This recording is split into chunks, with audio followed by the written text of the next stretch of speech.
I find myself angry with God, you know. I'll literally say, curse God, curse you, you know, curse CRC, you know. Jeremiah proposed to me with a helicopter. We would celebrate Jeremiah's birthday on like yacht parties, like we would rent a yacht, go out to the sea, sunbathe, do whatever we want. Essentially just living a very good life, like Aussie lifestyle, right? Maybe life shouldn't be all about God. Hi, Steph. Just tell us a bit more about yourself. Hi, I'm Steffi. I got converted in CRC about 2011. So I was serving actively as a Christian for a few years, and then I left CRC and the faith entirely in 2017. And then I recently came back end of last year. Can you tell us why you left? Well, I think it's in hindsight, looking back, it had to do with me being quite immature as a Christian, I would say. But I think just giving you some context, I'm actually quite, when I was converted, I was a campus student. Yeah, I was probably like 18, 19, around there. So it's actually quite young. And when I got converted, I was quite zealous. Just really loved God, wanted to serve God. And I quite quickly went into campus ministry. But what I mean by that is just essentially like sharing the gospel with my friends, with my family members, evangelizing people, just wanting people to, just truly wanting people to know God, like how I now know God, you know? Yeah. Thinking back, I don't think I realized how emotional I am as a person. I think now as a mom, I know that better. But in the past, I always thought of myself as someone who's very logical, very objective, someone who is very consistent with logic, I guess, put it that way, simply. But in hindsight, not really. I think I was quite emotional, but just wasn't sure, didn't really know how to deal with my emotion during that time. I think in my Christian life, it really showed itself lah. I was essentially struggling to,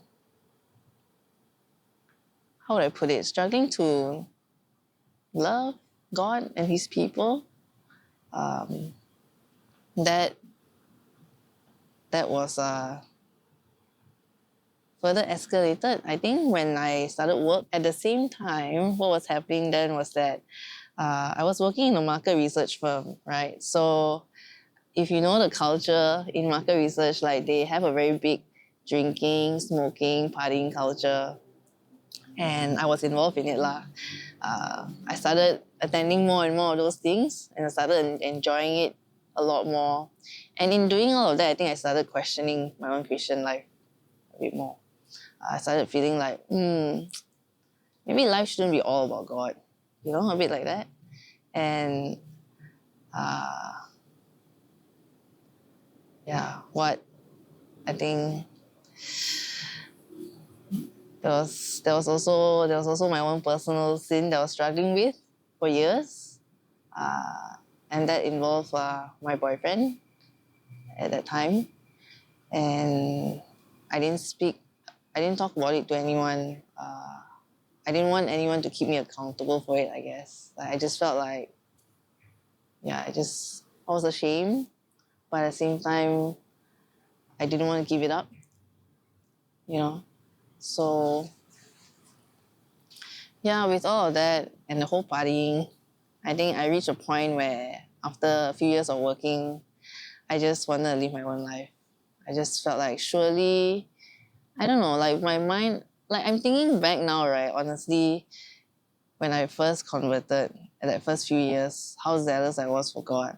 From then to fast forward 5 years later in my working life, my love for God was lesser, and my passions for the world just kept growing. The more I was introduced to it, the more I was tempted by it, the more I wanted it, you know. And in the end, I just said, I want to live my own life. I just want to do what I want to do. I don't want to be Christian anymore. Yeah, and that's how I left. So can you tell us why you came back? Well, so when I left, obviously, I started just partying nonstop, just enjoying life. And then a year later, I moved to Australia because essentially I planned my life to go Australia because my boyfriend was there lah. And we moved in together, and I did my master's there in Australia, graduated, and then we just lived together and we did whatever we wanted. So Jeremiah he's a dentist. He was doing really well in Australia, and we essentially just did whatever we wanted. We traveled a lot.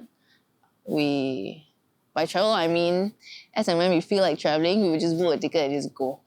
You know, yeah, just essentially quite a lavish lifestyle, I would say. Like Jeremiah proposed to me with a helicopter.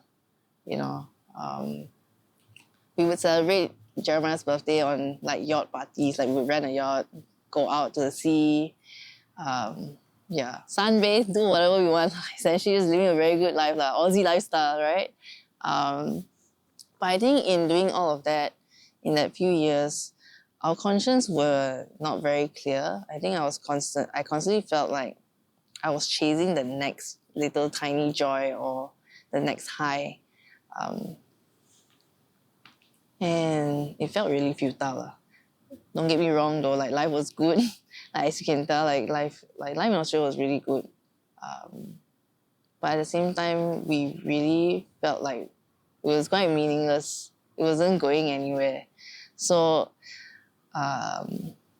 in that 7 years away, I think I was really struggling, and I reached a point where I find myself getting really angry with God. You know, I would literally in my head, I would literally say, "Curse God, curse you." You know, seriously, like curse you for implanting this word in my heart. Or I'd be really upset. I would say, "Curse CRC," you know, for teaching me the gospel, for teaching me good theology. I felt like I couldn't run away from God. Yeah, and I think after being away for so many years, trying to run away, we realized that it's really not the life we wanted to live lah. And that's how, yeah, so we decided that it was time to repent. So we started attending a local church in Australia where we were. Yeah, and we were there for a while. And in our time there, I think we spoke to our pastor there. We told him about our past and where we're at today during that time. And we did mention that we wanted to make amends with the people that we've hurt back in Malaysia, the church, you know. And he encouraged us to do so, and that's what we did. We wrote to church to say we are sorry, and we want to come back and speak, you know, to make amends and yeah, to visit, and that's what we did. So we came back sometime in 2023, I think, after the lockdown and everything else. And during that time, we were already married with one child. And I came back with Matilda, and I stayed for about a month and a half in Malaysia. And in that time, look, I was really nervous walking into CRC for the first time, like not gonna lie, given the way I left.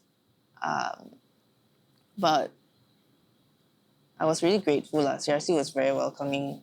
And I had friends who I knew in the past who, they actually cried for me, you know.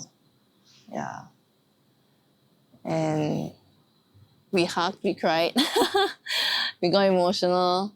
I apologized to them and stuff. But I think in my 1.5 months here, what I did was I was joining the mom's GG in that 1.5 months, and also attending the Sundays. And during my time here, I realized, or even Jeremiah, we both realized that the people that we've known in the past, right, from CRC, how much they have grown in their Christian maturity. Like we were quite encouraged to see that they're actually quite different people today, in a good way, more godly, more Christ-like, Christ-minded. Their priorities have shifted. And we were quite encouraged by it. And I think after that, when we left, we started talking about considering to come back. Yeah. And I think we made that decision, like that we do want to be in CRC. We do believe that CRC is a good church. And we knew that from the start, given the fact that God uses his people. God uses his people for his good works. And I think that's what CRC has done for us in my own conversion, in my time learning about God, being rooted in the Word. I think that was what essentially helped us come back. Yeah, it was God persevering us in some ways, but it is through his teaching lah. So how's it like since being back for a while now? So I've been back for close to a year. It's been really good. Even in my 1 year here, there was a lot to adjust to.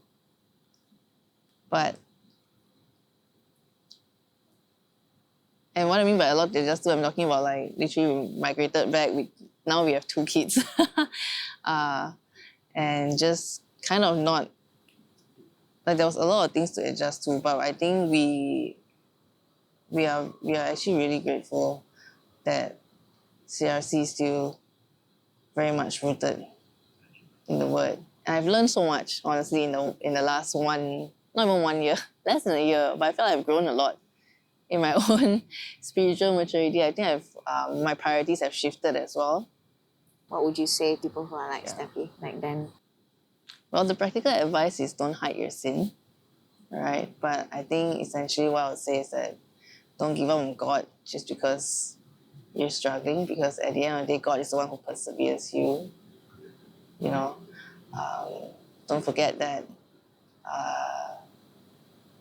your life was bought by a price, right? Christ had to die and he resurrected for your life. So hold on to the cross, hold on to Jesus, hold on to God, and trust that God will see you through. He will persevere you to the end, and don't focus so much on yourself and your passions, because they essentially will lead you nowhere.